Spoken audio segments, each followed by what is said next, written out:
اللہ لا الہ الا هو الحی القیوم لا تأخذه سنة ولا نوم له ما في السماوات وما في الأرض من ذا الذي يشفع عنده إلا بإذنه يعلم ما بين أيديهم وما خلفهم ولا يحيطون بشيء من علمه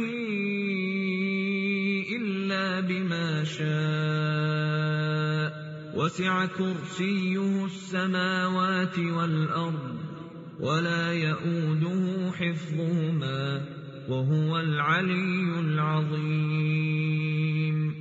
خدا وہ معبود برحق ہے کہ اس کے سوا کوئی عبادت کے لائق نہیں، زندہ ہمیشہ رہنے والا، اسے نہ اونگ آتی ہے نہ نیند، جو کچھ آسمانوں میں اور جو کچھ زمین میں ہے سب اسی کا ہے۔ کون ہے کہ اس کی اجازت کے بغیر اس سے کسی کی سفارش کر سکے؟ جو کچھ لوگوں کے روبرو ہو رہا ہے اور جو کچھ ان کے پیچھے ہو چکا ہے اسے سب معلوم ہے، اور وہ اس کی معلومات میں سے کسی چیز پر دسترس حاصل نہیں کر سکتے۔ ہاں، جس قدر وہ چاہتا ہے اسی قدر معلوم کرا دیتا ہے۔ اس کی بادشاہی اور علم آسمان اور زمین سب پر حاوی ہے، اور اسے ان کی حفاظت کچھ بھی دشوار نہیں۔ وہ بڑا عالی رتبہ اور جلیل القدر ہے۔